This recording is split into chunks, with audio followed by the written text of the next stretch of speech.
found to have a logical, natural origin. Until now. Captain Andrews grabbed a folder from the lectern and distributed printouts. We have no way of determining the object's composition or density, but we've put together a composite image from observations taken across multiple spectra. The color is an estimate, but as you'll see, not particularly relevant in this case. That's impossible, someone muttered, almost inaudibly. The image showed what appeared to be a perfect black sphere, with no visible irregularities, no cratering or evidence of impact, and no color variation. We have sufficient data, given its proximity, to calculate a reasonably accurate estimate of its size and speed.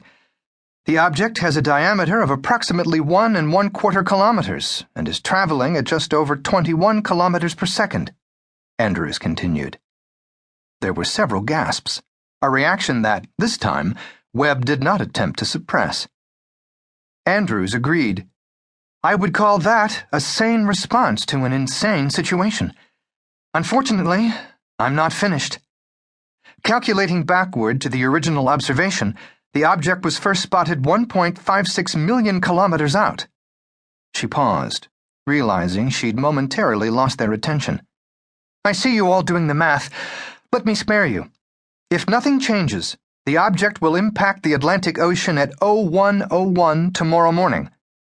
Andrews stopped speaking, but stayed behind the lectern. Thank you, Captain Andrews.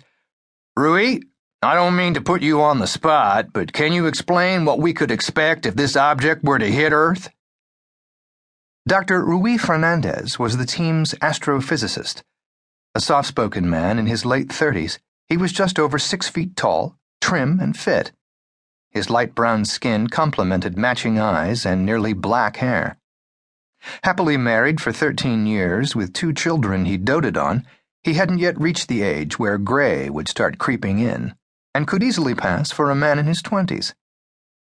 Rui thought for a moment, then began, With no information on density or the approach angle, I'll have to make a few assumptions, but if this object remains intact and is largely solid, with a composition similar to a nickel-iron asteroid, it will have devastating effects.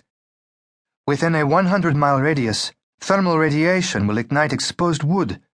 Wind speeds will approach 500 miles per hour, and tsunami waves would vary in height from 100 to 1,000 feet, threatening the Atlantic coasts of every country.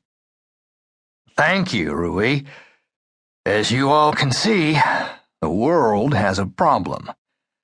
I'll open the floor to questions in just a moment, but I want to make something clear. No one on Earth can do anything to prevent this event from happening. We simply have neither the means nor the time to do so. There's also very little that can be done to prepare for such an event that hasn't already been done. Other teams will do whatever possible to evacuate the areas likely to be affected, teams that have prepared for years for that task, just as you have prepared for years for your task. We have no evidence, other than its appearance, to suggest the object is either intelligent or controlled by an intelligence. But from this moment forward, this team will accept those as working hypotheses.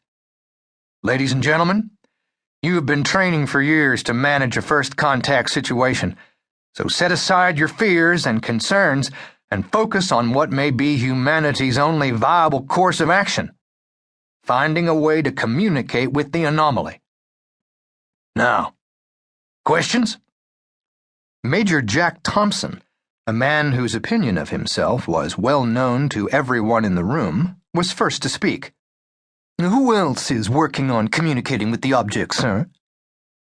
Jack was Webb's right-hand man, having worked for him in multiple commands over the years. Asking the first question was his way of demonstrating authority. He was a short, well-built man in the typically good shape of most U.S. military officers. He kept his thinning light brown hair in a crew cut, just as he had done for each of the last 22 years. His wife would probably not approve, had he had one. In the United States, we're it. We have access to anything any of us are likely to think of that can be brought to bear in the time we have, but the National Command Authority, NCA, wants this government's attempts to